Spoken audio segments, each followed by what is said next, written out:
Hello बच्चों, आज हम पढ़ेंगे ह्यूमन ब्रेन के बारे में। तो ह्यूमन ब्रेन के बारे में अगर हम देख लेते हैं, सबसे पहले ये ह्यूमन ब्रेन का स्ट्रक्चर दिया गया है। ठीक है।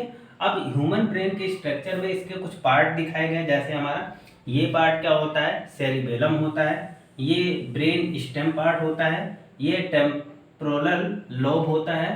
ये फ्रंटल लोब होता है। और ये क्या होता है, पेरेंटल लोब होता है। ठीक है। और ये हमारा ऑसिपिटल लोब होता है। ठीक है। तो सबसे पहले हम ब्रेन की बात कर लेते हैं। तो ब्रेन हमारा न्यूरॉन टिश्यू से मिलकर बनता है, यानी न्यूरॉन सेल से मिलकर बनता है। यानी पूरे ब्रेन की अगर बात करें तो ये पूरा ब्रेन जो हमारा होता है वो नर्व सेल से मिलकर बनता है, यानी नर्व टिश्यू से मिलकर बनता है। ठीक है।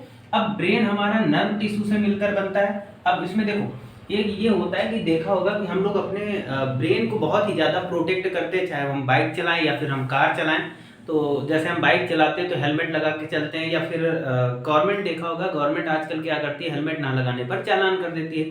तो सिर्फ ब्रेन को क्यों इतना प्रोटेक्ट किया जाता है? तो ब्रेन को इसलिए प्रोटेक्ट किया जाता है क्योंकि ये हमारा जो पूरा ब्रेन होता है, ये क्या होता है कि हमारा नर्व सेल का बना होता है। और नर्व सेल की एक क्वालिटी होती है कि इसमें सेंट्रोसोम नहीं पाए जाते हैं। ठीक है। सेंट्रोसोम का रीजन मतलब क्या होता है कि न्यूरॉन सेल एक बार जब ब्रेन में बन जाती है तो बनने के बाद में क्या होता है कि उस न्यूरॉन सेल में कभी भी सेल डिवीजन नहीं होता है। ठीक है। मतलब एक बार अगर ब्रेन हमारा बन गया तो उसमें कभी भी नई सेल्स नहीं बनती, यानी जो पहले से बन जाती वही सेल रहती हैं। मतलब अब अगर एक बार हमारा न्यूरॉन सेल या हमारा ब्रेन कहीं से भी कुछ डैमेज हो जाता है तो उसको रिपेयर नहीं किया जा सकता। ठीक है। ब्रेन को कभी रिपेयर नहीं किया जा सकता, इसीलिए ब्रेन को बहुत ही हम प्रोटेक्ट करके या सुरक्षित करके रखते हैं। अब दूसरी चीज अगर आ जाते हैं ब्रेन की, तो ब्रेन के कुछ पार्ट होते हैं। जैसे अगर हम बात करें सेरिब्रम,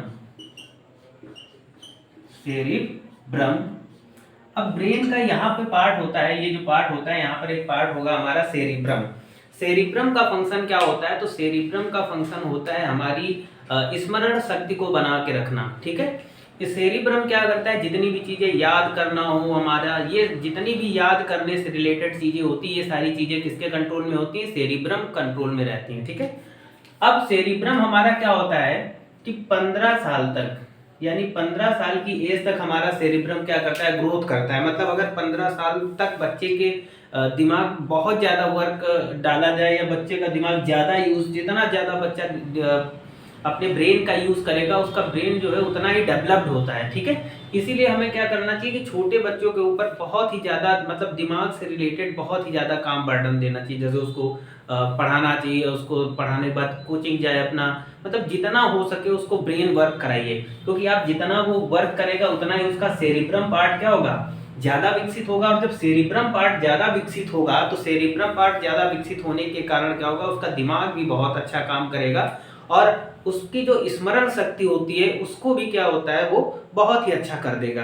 तो जो बच्चे बचपन में बहुत ही ज्यादा उनके माँ बाप क्या करते हैं कि अगर उसकी पढ़ाई को लेकर के उस पर बहुत ज्यादा बर्डन डालते हैं, पता चला सुबह 7 बजे स्कूल गया और स्कूल से आने के बाद में फिर वो शाम को 2 बजे आया, 2 बजे के बाद में फिर 1-2 घंटे रेस्ट किया, फिर वो अपना कबड्डी खेलने चला गया, उसके बाद कंप्यूटर क्लासेस चला गया। ये सारे काम करते जब कोई बच्चा करता है तो फिर क्या होता है, उसका ब्रेन बहुत ज़्यादा डेवलप। और ये सिर्फ क्या होता है, 25-15 साल तक सेरिब्रम बहुत अच्छे से डेवलप होता है। 15 क्या मान लेते, 20 साल, 22 साल या 25 साल तक ये बहुत तेजी से डेवलप्ड होता है। यानी जितना ब्रेन के ऊपर हम प्रेशर डालेंगे, जितना हम ब्रेन को काम कराएंगे, वो उतना ही सेरिब्रम हमारा क्या होगा, विकसित होगा। और जब ज्यादा विकसित होगा तो हमारी सोचने समझने की शक्ति जो होगी वो भी ज्यादा विकसित हो जाएगी। ठीक है। इसीलिए सेरिब्रम क्या होता है, मतलब अगर हम बात करें सेरिब्रम की, तो सेरिब्रम का एक ही काम होता है कि हमारे सोचने समझने की, याद करने की क्षमता को बढ़ाना।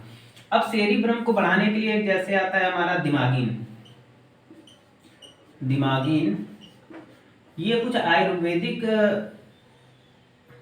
चीजें हैं जिनको खाने से क्या होता है कि थोड़ा सा हमारा सेरिब्रम स्थिर बना रहता है, मतलब याद करने की क्षमता बढ़ती है। इसका कोई साइड इफेक्ट नहीं है दिमागिन वगैरह खाने से, ये हमारे लिए कहीं ना कहीं फायदेमंद है। ठीक है। तो सेरिब्रम को बढ़ाने का केवल एक ही तरीका होता है। ऐसा नहीं कि हम आराम से घर में बैठे और हमारा सेरिब्रम, हमें याद करने की क्षमता जितना हो, आप फ्री टाइम में कभी मत बैठिए। अपने सेरिब्रम को बढ़ाने के लिए आप जब भी फ्री हो तो क्या करें कि आप कोई कॉमिक्स ले लें, कोई किताब ले लें, मतलब कुछ ना कुछ पढ़ते रहें, लिखते रहें, या फिर कोई ना कोई काम करते रहें, जिससे क्या होगा कि आपका जो सेरिब्रम पार्ट है, वो सेरिब्रम पार्ट ब्रेन का बहुत ही ज़्यादा डेवलप्ड होगा। और जब ब्रेन का सेरिब्रम पार्ट बहुत ज़्यादा डेवलप होगा तो फिर आपका ब्रेन भी बहुत अच्छा काम करेगा। क्योंकि अगर आप खाली बैठते हैं और पढ़ते लिखते नहीं आराम से या ऐसे ही लेटे रहते हैं तो फिर आपका ब्रेन डेवलप नहीं होगा। जितना ज़्यादा आप ब्रेन पे वर्क करेंगे उतना ही ज़्यादा हमारा सेरिब्रम डेवलप होगा, उतना ही हमें फायदा होगा। ठीक है, ये हो गई सेरिब्रम की बात। उसके बाद में आ जाते हैं हम लोग थैलेमस। थैलेमस, ठीक है। अब देखो थैलेमस का फंक्शन क्या होता है। थैलेमस का फंक्शन क्या होता है, तो थैलेमस का फंक्शन ये होता है हमारा, थैलेमस का कार्य क्या होता है, जैसे हमें क्या होता है, ठंड लगना, है ना, ठंड लगना, गर्मी लगना, ठीक है, ये जितने भी हमारे बाहरी काम होते हैं, जैसे मान लेते बहुत ज्यादा ठंड है, हमारे शरीर को ठंड लग रही है, तो वो चीजें हमें कैसे पता चलती है, तो वो हमारे थैलेमस के द्वारा पता चलती हैं। या बहुत ही ज्यादा गर्मी है या किसी गर्म चीज को हमने छू लिया, या फिर हम क्या करते हैं कि, या फिर हमें और भी कई सारी चीजें, कोई हमें पीछे से मार रहा है या कोई धक्का दे रहा है, तो ये जितनी भी हमारी बाहरी चीजें हमें पता चलती हैं, वो सारी चीजें हमारे ब्रेन को कौन बताता है, तो ये बताता है हमारा थैलेमस। अब थैलेमस के बाद आ जाता है हाइपोथैलेमस। हाइपोथैलेमस, ठीक है।